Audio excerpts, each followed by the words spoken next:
Dernière session qu'on va consacrer à la méditation de placement, la dernière des étapes de ces trois sagesses. Alors, qu'est-ce qui me restait à dire de manière théorique pour comprendre un peu? Parce que j'aime bien conjoindre un peu l'aspect théorique avec l'aspect pratique, parce que c'est important aussi de comprendre ces trois sagesses sous l'angle théorique pour vraiment comprendre ce que c'est, ce qui se passe. Et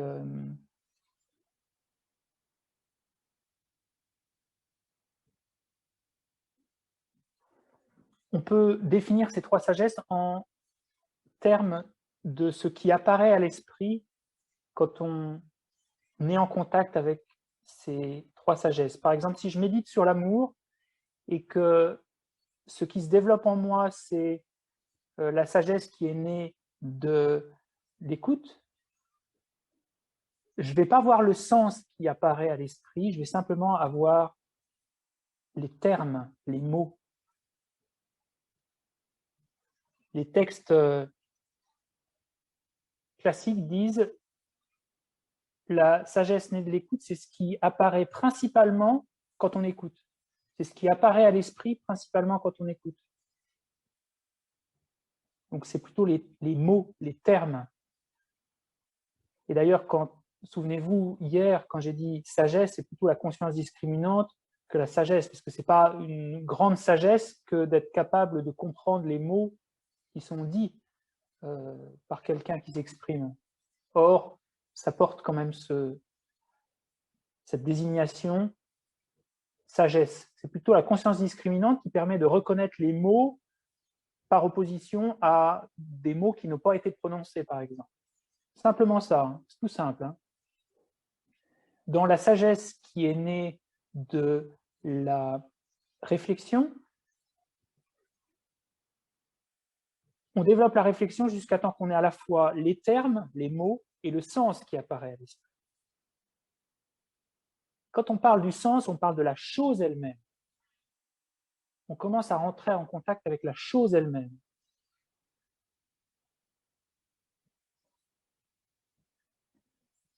Donc, ce qui apparaît à l'esprit, c'est à la fois le sens, qui n'apparaissait pas préalablement, mais il apparaît avec des mots. Et dans la méditation, la troisième sagesse, on a le sens et on finit par enlever les mots. Et le sens, c'est l'entité de la chose elle-même. C'est la chose bien particulière.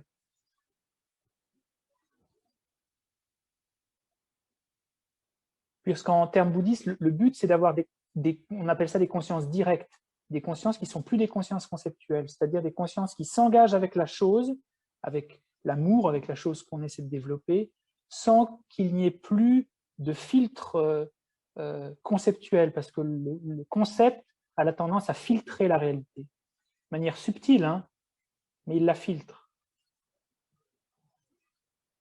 Donc on a d'abord des mots qui conduisent à créer en nous le sens conjoint avec des mots, et on va purifier ça pour ne faire qu'il ne reste qu'à l'esprit que le sens.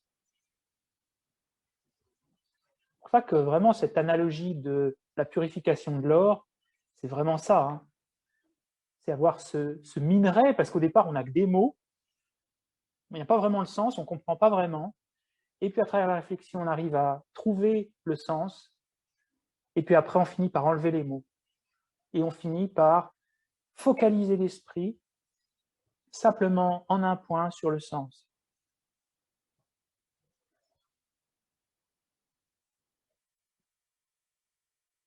Ça, les textes disent vraiment que c'est la séquence des trois sagesses.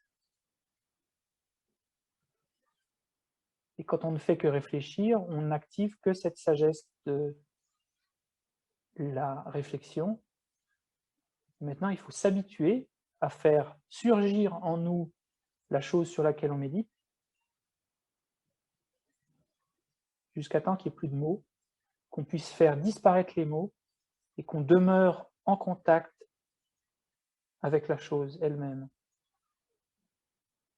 Comment on fait ça? C'est ce qu'on va voir un petit peu dans cette dernière session. La méditation de placement. Rentrer en contact total avec la chose, avec un esprit clair et totalement stable. Et si on arrivait à faire ça, demeurer quelques instants seulement en contact avec cette chose, parce que l'esprit n'est plus distrait, parce que la clarté mentale est telle, parce que la compréhension du sens existe dans notre esprit, alors le potentiel à la transformation et à l'intégration de ces instructions est extraordinaire. Là, c'est une rumination extraordinaire, on peut dire. C'est quelque chose qui apparaît rarement dans notre vie de tous les jours, parce que ce qui manque, c'est le calme mental. Et le point important pour comprendre la méditation, c'est que si on veut aller un peu plus loin que la réflexion assise sur un coussin, si on veut commencer à se familiariser avec les choses, il faut apprendre à ne pas oublier. Parce qu'on commence à méditer et pof, on oublie. On part dans ces petits cookies, ils étaient bien bons quand même que j'ai mangé pendant la pause. Ça, par exemple, ou tiens, je vais aller courir après, ou on oublie. Et si on oublie, les sédiments de l'esprit ne se déposent pas. Si les sédiments de l'esprit ne se déposent pas, on n'arrive pas à voir en profondeur. Si on n'arrive pas à voir en profondeur, les choses ne résonnent pas comme elles devraient en nous. Tout l'effort et le but de la méditation, c'est de créer cet esprit qui est incroyablement clair pour qu'en quelques secondes, on arrive à des conclusions transformatrices inédites. Et pour que cela ait lieu dans l'esprit, pour que la méditation et la familiarisation aient lieu, il faut un minimum de concentration. Il faut un minimum de concentration pour que la méditation de placement ait lieu, que ce soit sur le souffle, ou sur l'aspiration, ou sur l'amour, ou sur la bienveillance, ou sur la sagesse qui comprend la nature de la réalité, ou sur toutes ces méditations bouddhistes, quelles qu'elles soient. Si on veut se familiariser, il faut ne pas oublier. L'oubli, c'est l'obstacle premier de la méditation de placement. Hein. On appelle ça la distraction aussi, c'est assez proche de la distraction. Ce n'est pas tout à fait le même facteur mental, mais c'est d'oublier simplement l'instruction, d'oublier pendant quelques instants. C'est comme si on frotte une pièce de bois pour faire du feu. Alors on peut se dire, oui, bon, c'est pas grave d'oublier quelques secondes. Mais si vous avez essayé de faire du feu, de faire brûler quelque chose et vous arrêtez une seconde, c'est déjà une seconde de trop. C'est une seconde dans laquelle, pof, la turbidité de l'esprit reprend. Et après, il faut revenir pour essayer de la calmer, pour voir la chose en profondeur. Intégration des instructions, intégration du dharma, ça nécessite la méditation, et la méditation nécessite la pleine conscience. La pleine conscience, c'est ce facteur mental, cette émotion qui n'oublie pas. Comment on la développe, cette pleine conscience? Eh bien, on ancre notre esprit sur un objet et on s'y tient, simplement, sur le souffle. C'est ce qu'on a fait en début de session. Et on voit la plus-value de faire ça en début de session, c'est que ça permet de développer un tout petit peu plus de concentration pour qu'au moment où on va avoir cette méditation analytique, l'esprit va pouvoir faire résonner les choses. S'il les fait résonner, on va les comprendre plus, elles vont plus facilement conduire à prendre des décisions, à changer, à transformer nos comportements, nos actions. Donc, ce qu'on peut tirer de la journée d'aujourd'hui, de ces 4 sessions, c'est évidemment, il ne faut pas se presser et d'aller d'un sujet à l'autre parce qu'on voit que ça prend du temps. Entre écouter, réfléchir et méditer, il faut une habitude, il faut y revenir encore et encore. Mais il ne faut pas penser qu'il faille faire qu'une seule chose non plus. Parce que si on essaie de comprendre l'amour et qu'on ne voue aucun effort à cultiver la concentration, on va rester bloqué au niveau de la réflexion. On ne va pas réussir à se familiariser parce qu'on n'arrive pas à focaliser notre esprit. tous ces enseignements, il faut les comprendre comme il y a des choses prioritaires à faire et sur lesquelles je peux méditer, mais pour comprendre et développer, se familiariser sur ces choses, j'ai besoin d'outils. Et l'outil de la concentration, il est fondamental dans la méditation elle-même. Donc si on veut intégrer le dharma, intégrer en comprenant bien l'importance de cette familiarisation, il faut aussi passer du temps à cultiver le calme mental, à apprendre à l'esprit à être concentré. Et je vais même aller plus loin. Pour cultiver le calme mental, il faut avoir une vie qui permet un peu plus de calme mental. Et ça, c'est l'entraînement supérieur de ce qu'on appelle la discipline, l'éthique. Donc, ce qui nous permet de méditer et d'intégrer le dharma, c'est de bien comprendre le sujet qu'on a choisi, de l'emmener dans la familiarisation, mais aller un peu plus loin que ça, il faut aussi cultiver le calme mental et il faut aussi interroger notre vie de tous les jours, comment on agit, comment on parle, comment on se comporte, parce que les grosses perturbations mentales sont cristallisées par nos actions, par nos paroles. Si on veut simplement calmer l'esprit sans toucher à aucun moment à la manière dont on vit, notre mode de vie, nos actions, nos habitudes, ça va être vain. Et c'est là que la voix devient quelque chose qui est un package. Hein. On ne peut pas vraiment extraire une partie et dire voilà, il n'y a que ça à faire. C'est complexe. Mais c'est complètement faisable, c'est complètement possible avec de l'entraînement.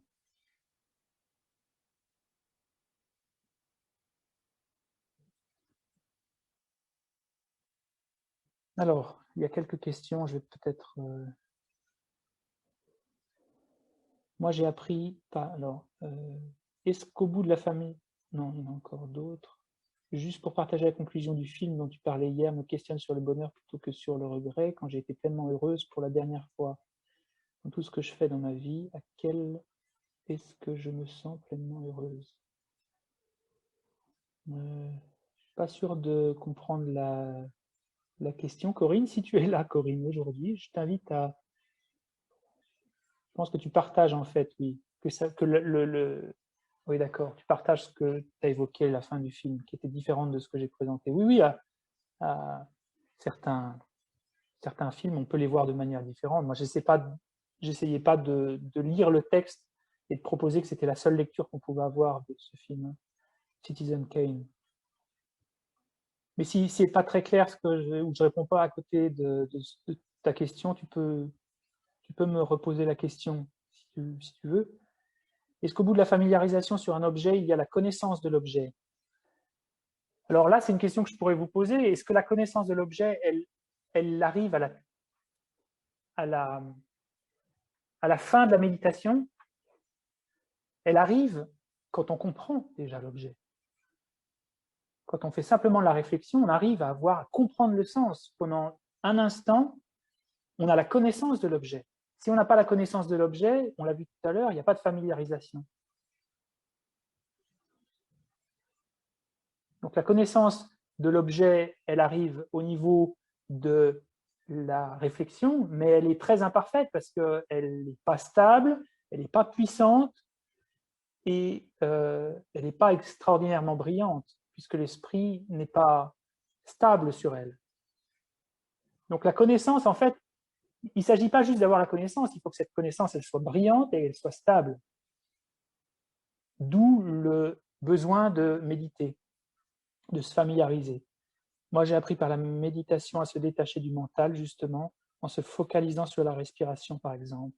Ici, il faudrait se focaliser sur un truc, une pensée qu'on veut faire sien, à la place de la respiration, en quelque sorte. Alors, il y a plein de... C'est Anne qui a posé cette question, il y a plein de possibilités. Hein. Il y a différents objets de méditation, mais la méditation ne consiste pas simplement à calmer l'esprit. On voit que si je proposais aujourd'hui qu'il n'existe de méditation que les méditations de placement sur le souffle, c'est un petit peu comme si je prenais un petit pois et je disais, voilà, ça c'est tous les légumes. Non, c'est un seul des légumes qu'on peut avoir. Il y a des méditations analytiques, il y a des méditations sur des choses qu'on essaie de faire surgir en nous, des choses sur lesquelles on réfléchit. Il y a énormément de méditations différentes. Et on ne peut pas se détacher du mental. On peut se détacher de la discursivité, mais on ne peut pas se détacher du mental. Alors, je ne sais pas ce que vous entendez par mental, mais même dans la méditation de placement, si on se dit, si on essaie de lutter contre ses pensées, je prends souvent l'exemple, hein, de lutter contre ses pensées, c'est vraiment comme le jeu des taupes dans les fêtes foraines. Vous savez, vous avez ces taupes qui sortent par des trous, il faut leur taper avec un marteau. Et puis la machine, elle sait quand on a tapé sur la bonne taupe, et elle fait apparaître les taupes un peu plus vite. Et puis là, on tape sur la tête des taupes. Si on essaie de taper sur la tête des taupes quand on médite, il y a plein de taupes qui vont arriver de tous les sens. On va pas pouvoir faire, ça va être, on va être dépassé par nos pensées en fait, parce que on travaille sur un objet intérieur et l'objet intérieur et l'objet sont de la même nature. Donc si on tape sur la pensée, on crée une pensée pour taper la pensée. Et puis si on crée une pensée pour taper la pensée, il va y avoir une pensée pour créer la pensée qui tape sur la pensée. Puis ça devient vraiment on sort de la méditation, on est complètement non, il faut apprendre à ne pas réagir à ces pensées. Et quand on dit se détacher du mental, oui, peut-être que le but, c'est un peu de se détacher de la discursivité, dans le calme mental en tout cas. Mais dans la méditation de placement, analytique, c'est de se servir du mental, c'est de se servir de cet extraordinaire outil qu'on a de réfléchir, de pouvoir prendre des décisions, de pouvoir analyser les choses. Ça, c'est hyper précieux. Même si dans la dernière étape, on se soustrait à cette mécanique discursive, conceptuelle, en tout cas dans les premières étapes, elles sont nécessaires. Comment on peut comprendre le sens de quelque chose sans, à un moment, réfléchir un peu, même dans les... je crois que c'est difficile. Hein. Si aujourd'hui on se disait « je vais penser à rien » et penser qu'on va pouvoir prendre de grandes décisions dans notre vie, est-ce que c'est possible? Je vais plus jamais réfléchir à rien. Je vais plus jamais réfléchir à rien. Est-ce qu'on pense que c'est viable qu'on puisse prendre de grandes décisions dans la vie? Non. C'est en comprenant les bienfaits des choses, les problèmes liés avec ces choses, en réfléchissant, qu'on oriente notre existence dans une direction plutôt qu'une autre.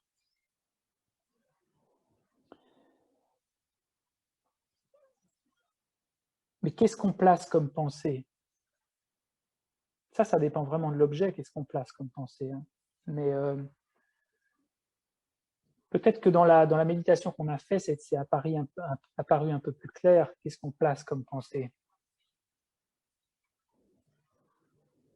Ça dépend, après, ça c'est votre créativité. On pense à quoi quand on a une méditation de placement? Ça c'est à vous vraiment de le sentir, de le répéter. Et c'est une expérience empirique. C'est pas quelque chose qui peut vraiment être guidé, ça. Les méditations guidées, moi j'essaie de proposer un cadre, mais individuellement, chacun doit prendre les bonnes raisons, les raisons qui résonnent en lui. Lorsqu'un ou plusieurs sujets de réflexion se présentent, comment dissocier et mener la méditation? C'est ce que dit Maryse et ce qui est un peu en lien avec ce qui vient d'être dit. Il faut être très clair au début de la méditation sur l'objet qui va être notre objet de méditation. On ne peut pas changer en cours. Si on commence, et c'est ce qu'on va faire nous, la méditation sur l'aspiration, voilà, essayer d'aspirer à intégrer la méditation dans la vie de tous les jours. On ne va pas changer en cours en méditant sur la préciosité de la vie humaine, sur l'impermanence, sur la compassion. Et à l'intérieur même de cette réflexion qu'on va faire, qu'on va conduire sur l'aspiration, la volonté, développer la volonté de « oh là là, ce serait super si je pouvais intégrer un peu plus cette méditation, me familiariser, pas m'arrêter à l'écoute, pas m'arrêter à la réflexion, encore et encore y revenir jusqu'à temps que les choses explosent en moi. » Et ben, je vais me servir de toutes ces réflexions qui aident pendant la méditation analytique.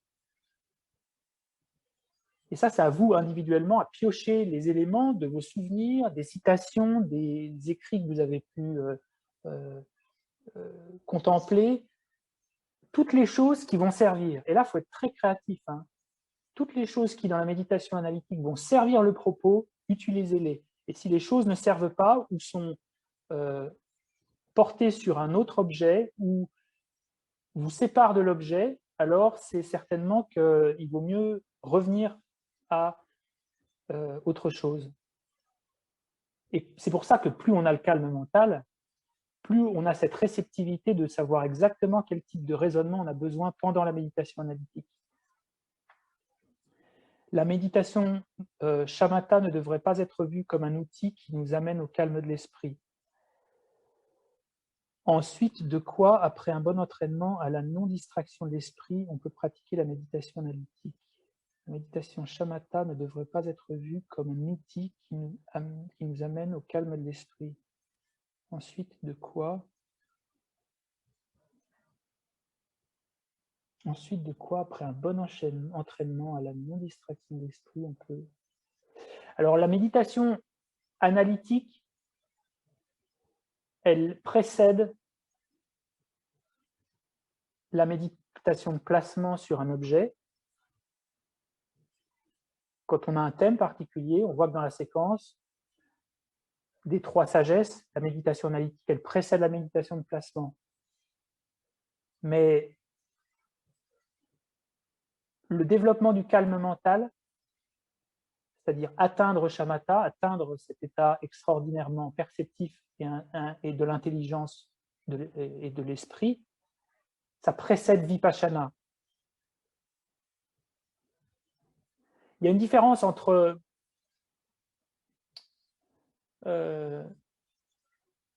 non, ce serait hors sujet, ça, je pense. Est-ce que finalement appréhender les phénomènes tels qu'ils sont en dehors de toute conceptualisation? Oui. Oui. Parce que la réalisation, par exemple, directe de la vacuité d'existence intrinsèque, qu'est-ce que c'est? C'est une réalisation qui commence par être conceptuelle, parce qu'on voit qu'on est obligé d'utiliser des mots, le langage.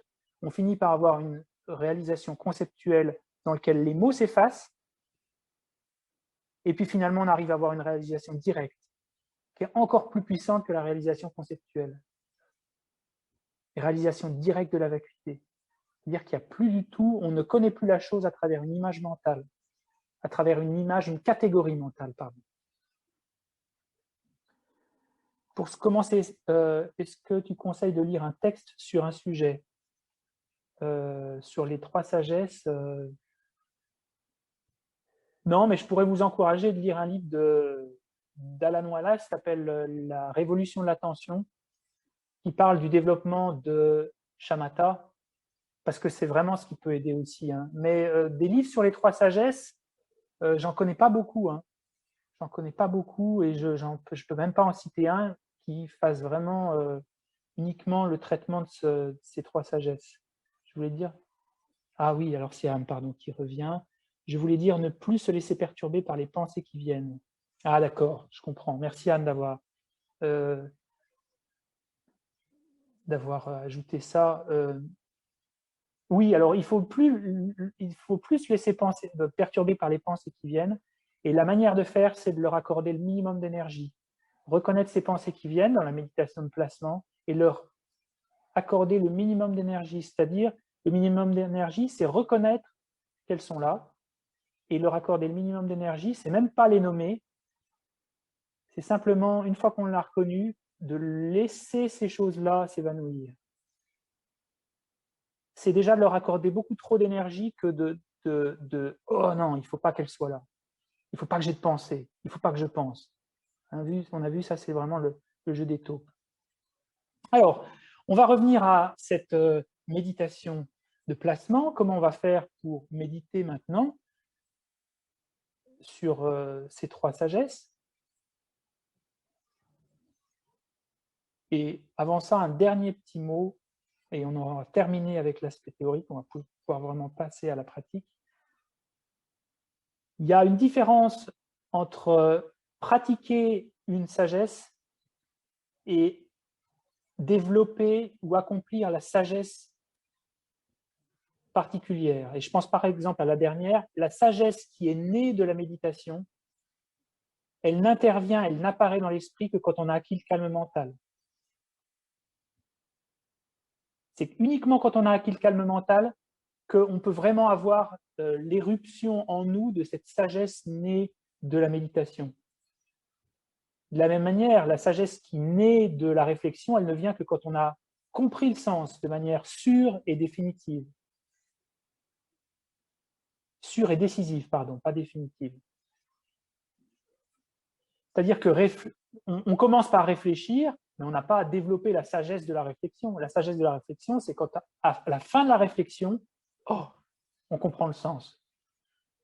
Donc il y a une différence entre on pratique jusqu'à temps qu'on atteigne.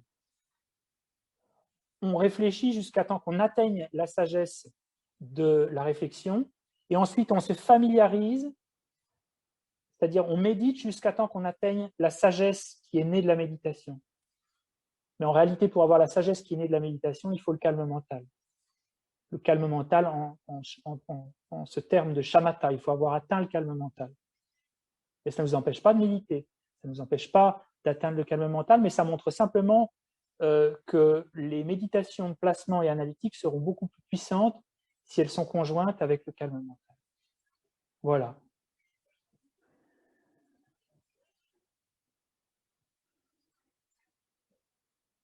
Alors on va laisser se déposer un petit peu ces informations et on va concentrer un petit peu l'esprit sur le souffle, fort de ce qui a été dit. Mais ce n'est pas d'y réfléchir à nouveau, mais c'est simplement d'observer le souffle dans son inspiration, son expiration, établir le souffle dans son rythme naturel. Pas taper sur la tête des taupes.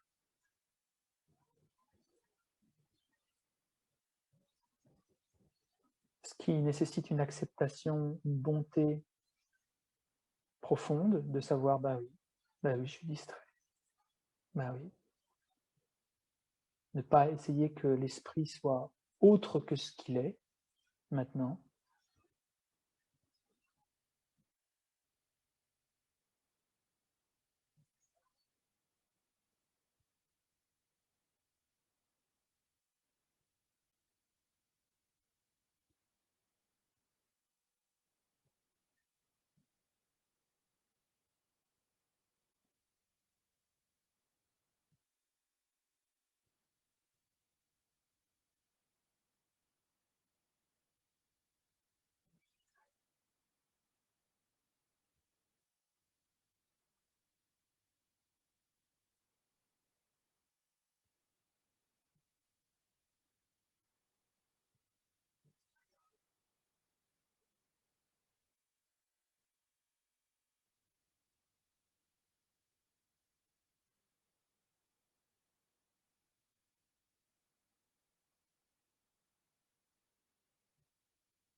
Une petite pause, on peut rétablir notre position.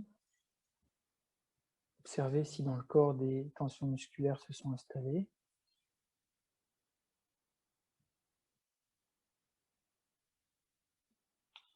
Lorsque j'inspire, je sais que j'inspire, je n'ai pas besoin de le nommer.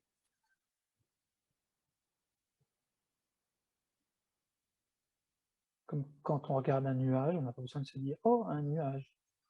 On sait qu'il y a un nuage simplement par le fait qu'on tourne nos yeux vers lui. Tournons nos yeux mentaux maintenant vers le souffle.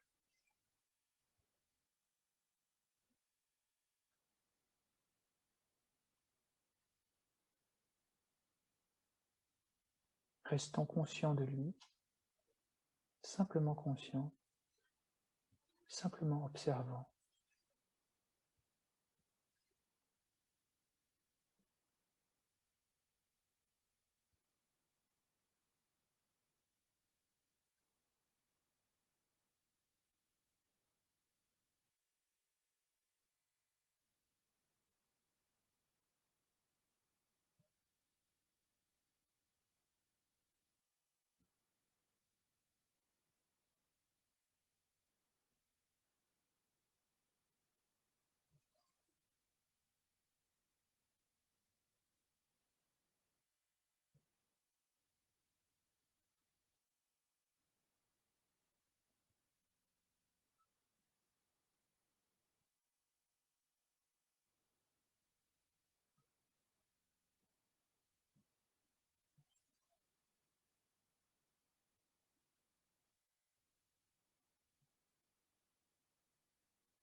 Très bien.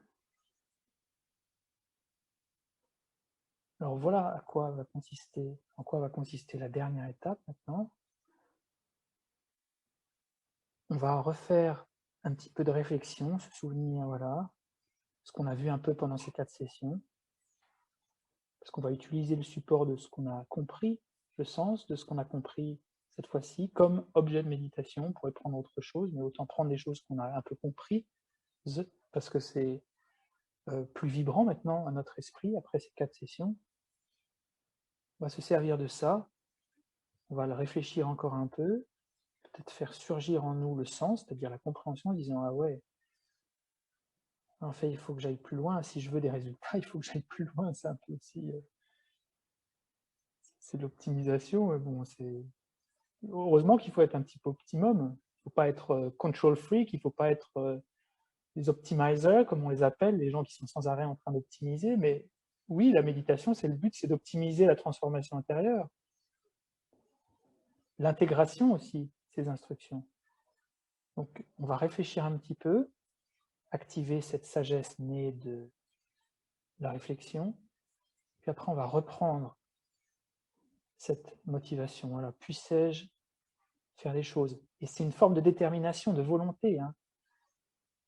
Puissais-je intégrer un peu plus ça dans ma vie? Et si vous avez envie de vous dire, waouh, alors, ok, bah, qu'est-ce que je fais? Je dégage un peu de temps. Quand est-ce que ça va être le week-end? Est-ce que puissais-je intégrer ça un peu plus? Allez dans les détails, n'ayez pas peur. Hein. C'est pas parce qu'on répète qu'on va pas dans les détails. Répétez ces choses-là et ayez conscience de cette aspiration forte. Voilà, puissais-je développer mon esprit? Parce qu'en fait, maintenant, je comprends avec ce moyen de familiarisation que ça peut aller beaucoup plus vite aussi. Ça peut fonctionner. L'intégration, le but, c'est que ça fonctionne. C'est pas qu'on se retrouve après 20 ans de pratique où on a l'impression de ne pas avoir fait grand-chose. Ce qui n'est jamais le cas, hein, même quand on ne médite pas. Hein. C'est jamais le cas, mais ça l'est encore plus quand on médite, quand on intègre ces choses-là. Parce que si on les intègre, elles deviennent partie de nous-mêmes. Si elles deviennent partie de nous-mêmes, il y a transformation, il y a intégration. Donc, puissais-je développer ces choses-là encore et encore, encore et encore. Et je m'engage à trouver un moment peut-être, de faire plus, développer un environnement propice pour avoir un peu plus de calme mental, pour méditer, puissais-je faire ça? Et puis, cette aspiration, cette volonté, on va entreprendre la dernière partie de la méditation, on va arrêter de penser et on va essayer de conserver cette présence, cette chose, ce sens. On va simplement se focaliser en un point sur quelque chose qui peut au départ nous paraître complètement invisible, parce que c'est très subtil, hein. C'est une expérience. C'est quelque chose qui est en train de vibrer en nous, mais on ne le produit plus à travers les mots.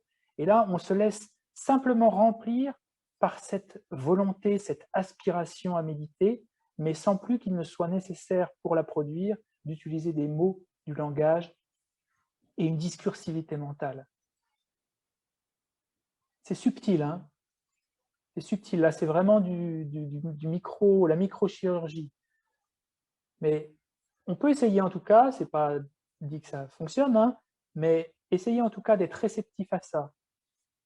Simplement, comme vous l'avez fait sur le souffle, ou quand vous inspirez, vous savez que vous inspirez, quand vous expirez, vous savez que vous expirez, sans avoir besoin de le nommer, ben là, vous êtes conscient que vous avez cette aspiration profonde en vous à méditer, à intégrer le Dharma, mais vous n'avez plus besoin de la produire à travers des mots. Laissez simplement cette présence et votre esprit la regarder. Simplement cette aspiration, cette volonté et votre esprit qui la regarde, qui la fait grandir. Et à un moment, on a l'impression vraiment qu'elle est là. C'est plus le contact éloigné avec cette chose comme parce qu'elle apparaît à travers du langage, à travers des filtres. Elle commence à apparaître beaucoup plus clairement. Et ça, c'est quelque chose qu'on fait rarement, hein, vraiment, dans la vie de tous les jours. Être simplement en contact avec le sens. On peut le conjoindre avec de la lumière, on peut imaginer que c'est la lumière qui rentre en nous. Mais si vous n'êtes pas familier avec les visualisations, ne le faites pas. Parce que ça peut ajouter une strate de complexité qui n'est pas nécessaire. Parce qu'on peut se dire, voilà, j'imagine que cette aspiration, cette volonté, cette détermination à méditer, à comprendre un peu plus ce qui a été dit dans ces 4 sessions, j'imagine que c'est une lumière blanche qui descend en moi. Il y a énormément de ces méditations dans le bouddhisme tibétain, une lumière qui descend en moi, qui irradie chacune des cellules de mon corps, et je suis totalement rempli de cette détermination. Et là, l'expérience est beaucoup plus forte encore. Si vous sentez que c'est trop compliqué de faire, parce que la lumière, je la vois, elle est où? Je ne vois pas la lumière. Si vous pensez ça, il vaut mieux pas la faire, la lumière. Il faut simplement essayer de faire résonner le sens. OK? On va essayer. On va essayer. Hein. Si ça ne fonctionne pas, pas de problème. Hein. C'est vraiment un entraînement et comme chaque entraînement, parfois, il se passe un peu de temps entre le moment où on reçoit les instructions et le moment où on arrive vraiment à le faire. C'est normal.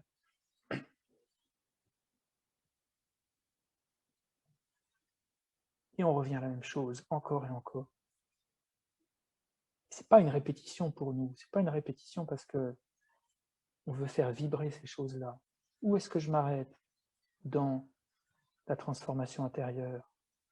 Est-ce que je m'arrête quand j'ouvre un livre? Est-ce que je m'arrête quand je réfléchis un petit peu? Ou est-ce que j'essaie vraiment de devenir ces choses, de devenir cette aspiration, de devenir cet amour, cette compassion, de les intégrer, de me familiariser? Je vous laisse quelques instants pour y réfléchir, encore peut-être, un peu, pour faire renaître ce sens dans votre esprit.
Et maintenant, peut-être que cette chose a un petit peu résonné en nous, qu'on a déterminé en nous le sens, et bien fait d'aller plus loin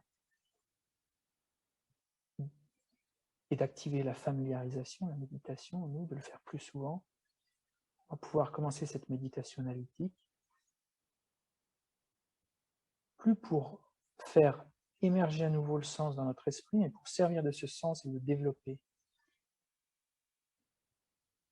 Là, vous pouvez vous dire, puissais-je faire ça, puissais-je...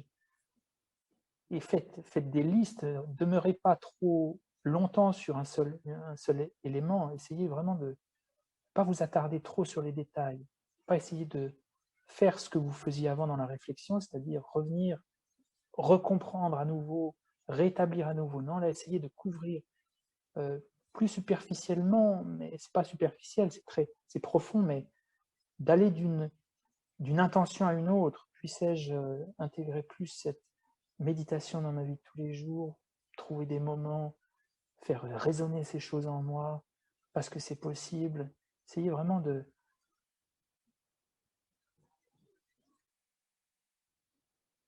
d'exprimer en vous cette aspiration.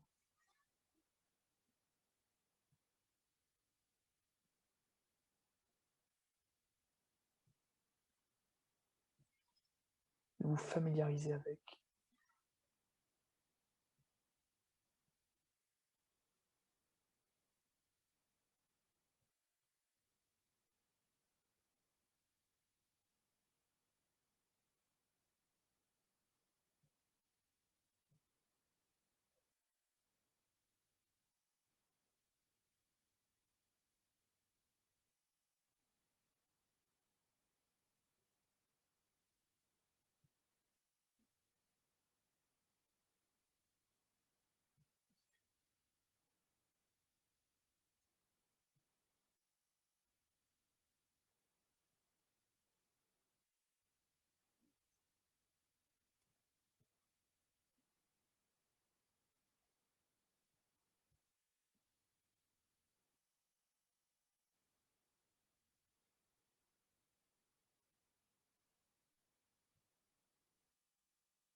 Ok, on fait une petite pause.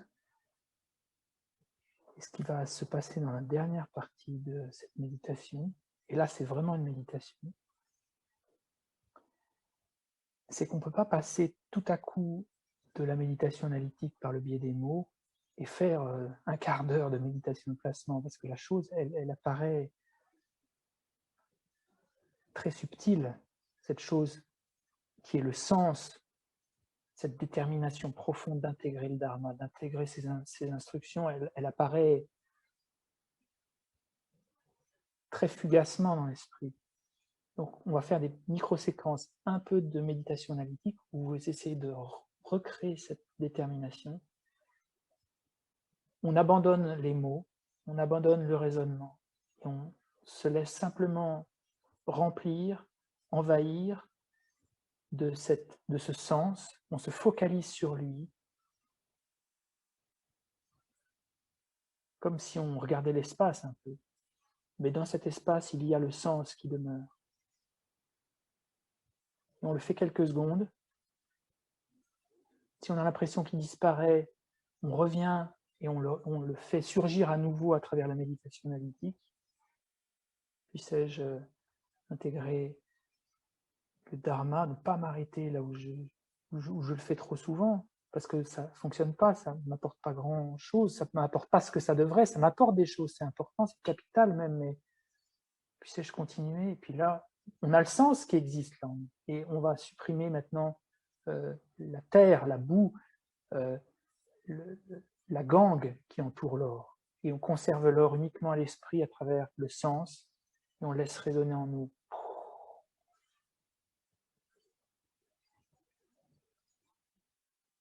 Alors, n'ayez pas l'impression que quelque chose d'extraordinairement clair va apparaître.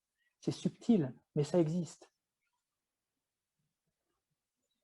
Il ne faut pas s'attendre à ce que quelque chose va surgir qui n'était pas là avant. Non, c'était là avant, mais maintenant que vous enlevez l'échafaudage des mots, des concepts, on a l'impression qu'il n'existe presque plus rien, mais il reste ces petites pépites sur lesquelles on va se focaliser. OK ?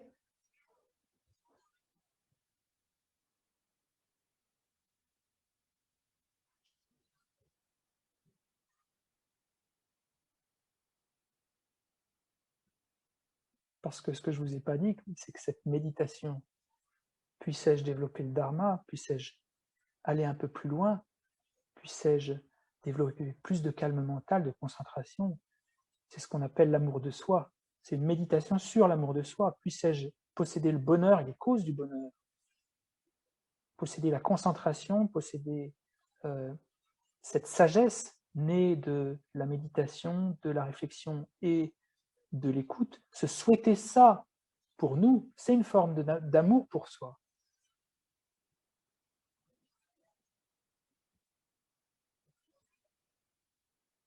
Souhaitons-nous le bonheur et les choses qui le produisent, ce bonheur. Et ces trois sagesses le produisent, ce bonheur.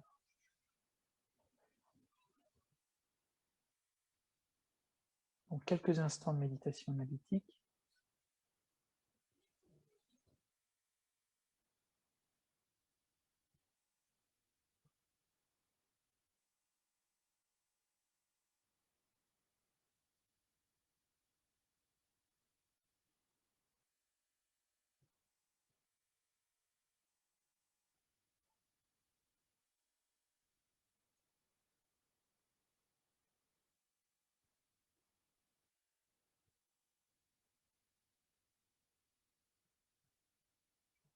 Calmement, dissolvons la mécanique des mots et demeurons simplement avec cette bienveillance pour soi,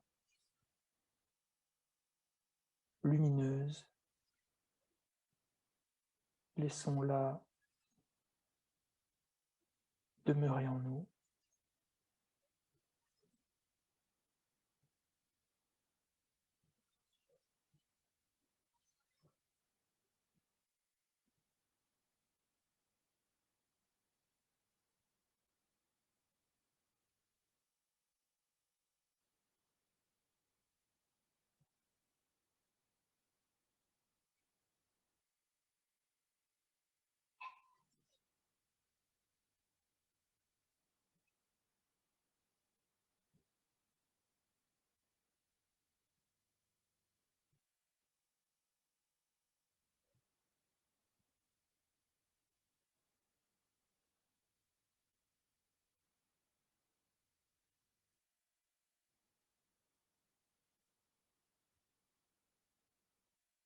Et quand on sent qu'elle disparaît, on peut revenir quelques instants de méditation analytique.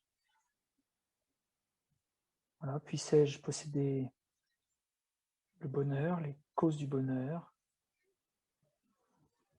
L'une d'elles, ces causes du bonheur, c'est d'avoir l'esprit calme, d'être familiarisé sans arrêt, d'être totalement insatiable à développer ses qualités, à y revenir encore et encore.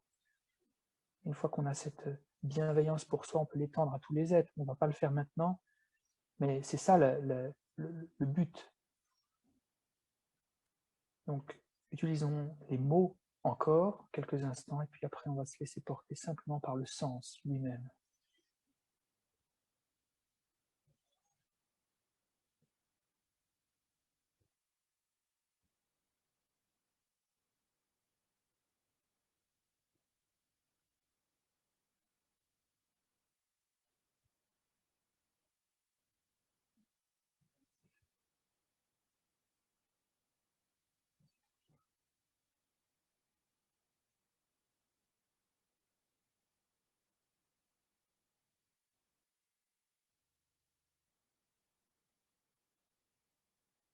Et graduellement, passons à cette méditation de placement. Observons simplement le sens.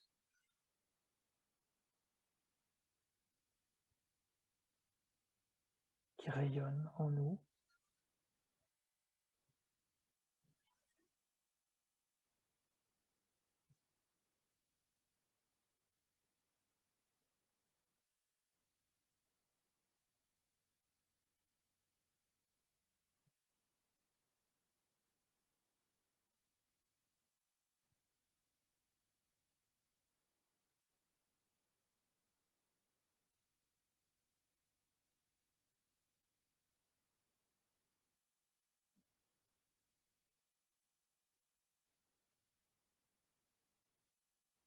Qui nous remplit totalement.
On fait une petite pause, on rétablit notre position. On va refaire un cycle. Encore une fois, méditation analytique. Et si ça vous semble très abstrait, vous dites « Oh là là, j'ai rien vu, je vois pas du tout là. » C'est pas grave, c'est pas grave.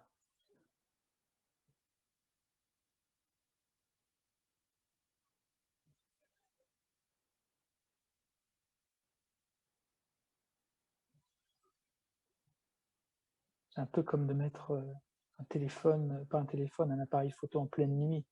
Il faut que le capteur ait une grande sensibilité pour percevoir les choses qui sont très subtiles dans l'environnement. Et il y a des moments de la journée où on a plus de réceptivité, il y a des moments de la semaine où on a plus de réceptivité, et ça dépend aussi, je vous l'ai dit tout à l'heure, du calme mental qu'on a. Plus on a de calme mental, plus on a un objectif et un récepteur mental qui est à même de percevoir des choses très très fines.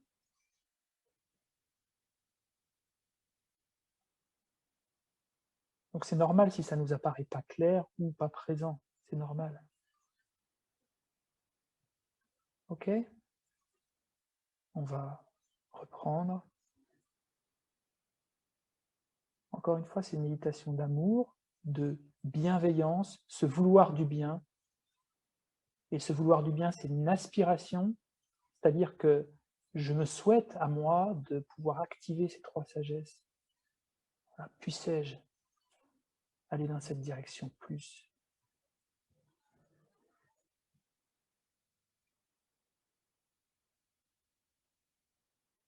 Quelques instants de méditation analytique.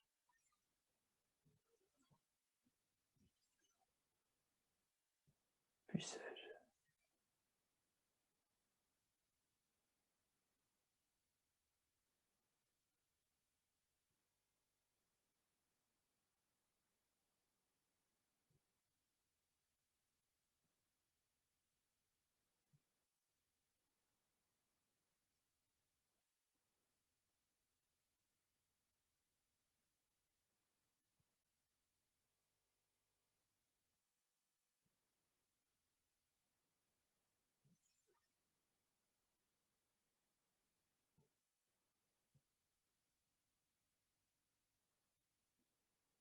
Et maintenant, laissons résonner cette détermination, cette force, cette lumière à l'intérieur de nous,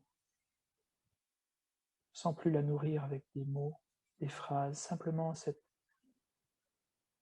aspiration, cette volonté.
Et quand ce brasier, cette flamme, a été quelques instants allumé en nous, alors il est facile de le transmettre. Et ce sutra qui dit une bougie n'est pas affaiblie de transmettre sa flamme à une autre. Une fois qu'on a cette flamme en nous, de cette bienveillance envers soi, de se souhaiter une transformation spirituelle, profonde, quand on a cette aspiration, alors il suffit simplement de changer de personne pour pouvoir donner également cet amour, cette bienveillance aux autres. Donc quelques instants, vous pouvez essayer d'étendre le scope de cet amour, de cette bienveillance aux êtres autour de vous. Puissent-ils aussi cultiver ces trois sagesses, mettre fin à leur souffrance, mettre fin à leur traumatisme, à leur anxiété, leur colère s'ils en ont.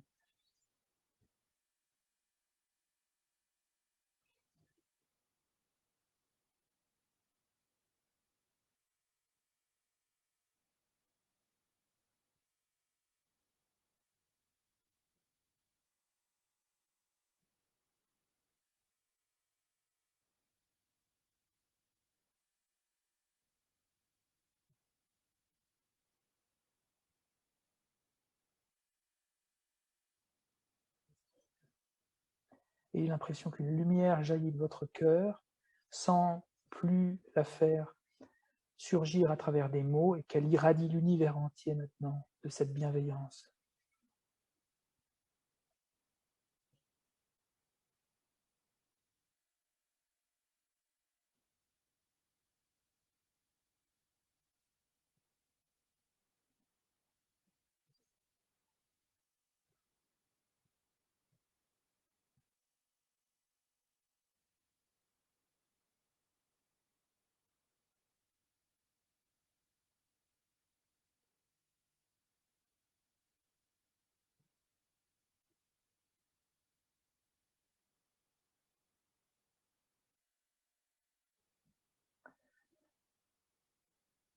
Et nous avons terminé cette session